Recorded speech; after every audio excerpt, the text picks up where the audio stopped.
So now that we've covered interwar tanks from all of the nations present in War Thunder, it's time to take a look at interwar tanks from other nations that could be included in the future. Starting off with Spain, a country whose civil war helped influence tank designs in the run-up to World War II.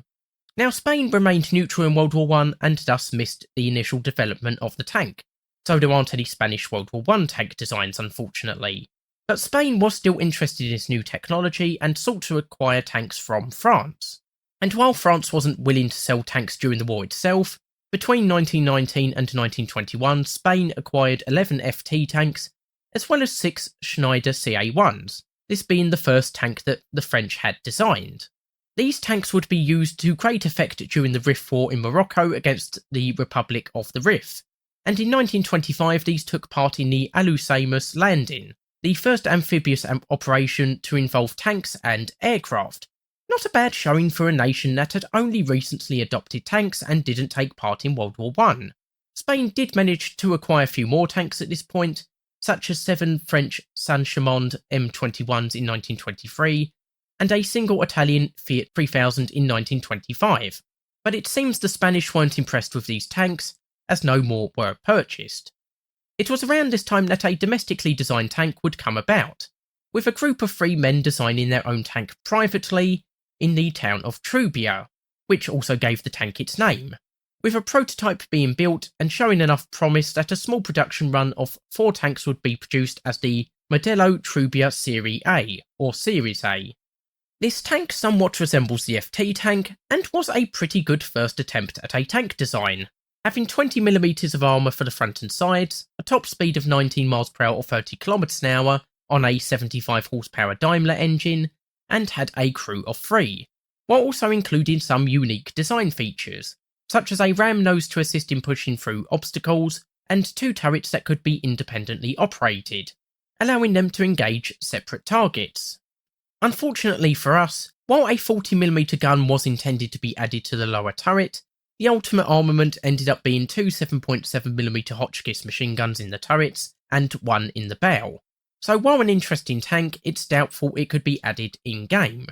Meanwhile, in real life the design had been under the purview of the artillery section of the army, which was unfortunate because artillery officers found themselves involved in an attempted coup in 1926 against Prime Minister Primo de Rivera, who had ironically himself taken power in a coup in 1923, and as a result of this attempted coup he dissolved the artillery section, practically ending work on Spain's first tank, though it would go into production in a modified form during the Spanish Civil War as the Trubia Naval. The only other tank-like design in this period was the Carro Armado Landesa, which was originally a tractor designed by Victor Landesa Domenech, one of the artillery officers responsible for the Trubia. But some of these were converted into a tank-like vehicle during the Asturias Rebellion in 1934, by adding an armoured casemate, but again this was only armed with a machine gun.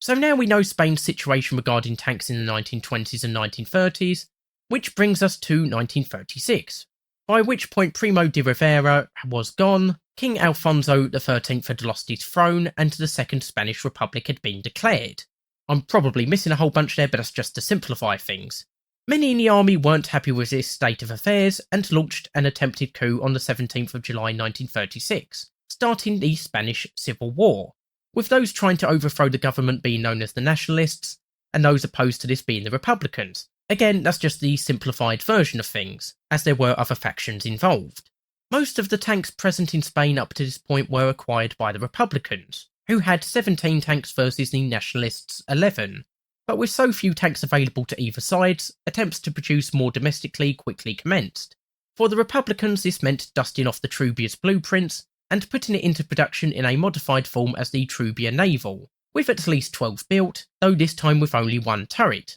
But again, it was only armed with machine guns, so couldn't be added in-game. Meanwhile, the Nationalists came up with the Carro de Combate de Infanteria Tipo 1937, a light tank armed with a turret-mounted 20mm breeder autocannon, giving an in-game penetration of 27mm with armour-piercing incendiary tracer shells at 500 metres, or 31mm with HVAP shells, should they be available, as well as having twin 7.92mm Hotchkiss machine guns mounted in the hull. Unfortunately, the armament is the best part of this tank, as its armour was either very thin or of very poor quality, as even rifle fire could penetrate it, making it extremely vulnerable. While the top speed is only 15 miles per hour or 24 kilometers an hour, again not particularly great for a light tank, while a crew of 3 is carried, consisting of a driver and a machine gunner in the hull and the commander in the turret.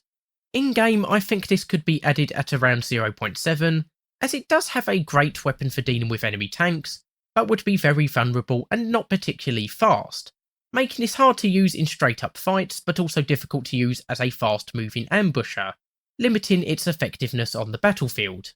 In real life, only one prototype of this tank would be produced, mainly due to its poor performance, but as it turns out, this didn't really affect things, as both the Republicans and Nationalists would get access to far more tanks from foreign nations, as Italy and Germany backed the Nationalists, and the Soviets started to back the Republicans with troops and equipment, including tanks.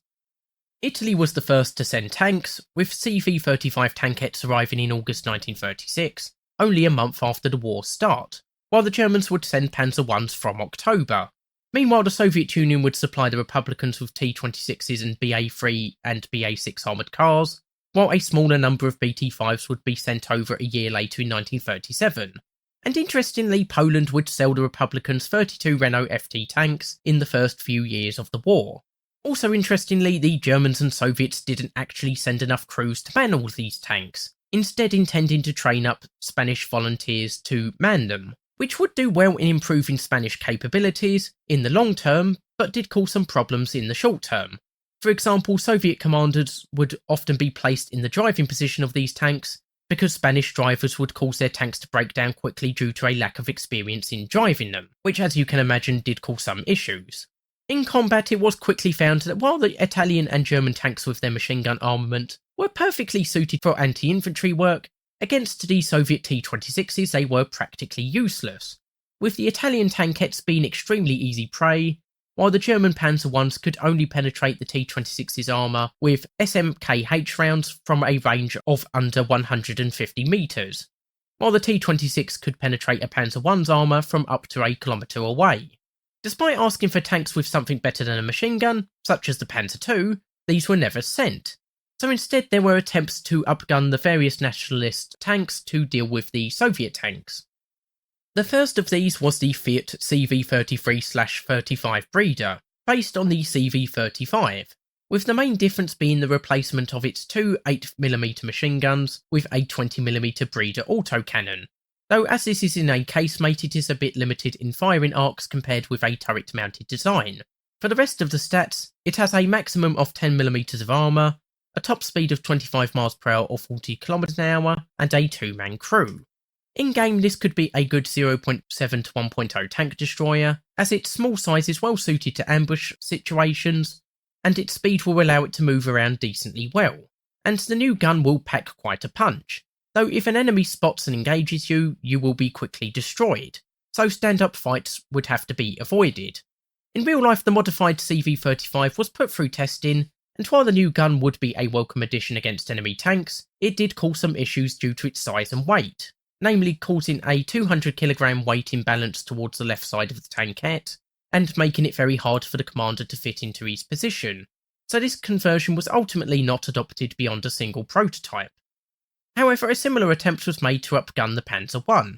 with 20mm Breeder autocannons being fitted to 4 Panzer Is, providing a far better firing platform than the casemated CV-35. In order to fit the new gun, the turret had to be modified by fitting a new gun mantlet and superstructure to the roof, while a few ports had to be made in the turret for aiming the gun, which was essentially just a hole, which spurred some criticism from the commander of German ground forces, General von Thoma. The rest of the tank had a maximum armour thickness of 13mm, a top speed of 23 miles per hour or 37.5 km an hour, and 2 crew were carried. I could see the Panzer I Breeder being a 1.0 to 1.3 tank in game, as it has an effective main gun with a greater penetration than the Panzer II with its APIT rounds, while being slower and less armoured than that tank, though still being useful in the very early battle ratings.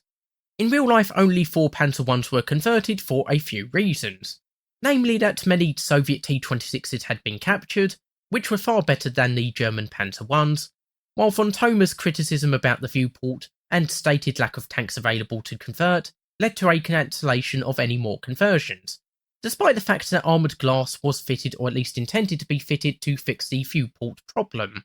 There was also an attempt to mount a 45mm gun onto the TPO 1937 chassis, but again, because so many T-26s had been captured and due to its unarmoured nature, the Nationalist Army didn't show any interest in this vehicle either.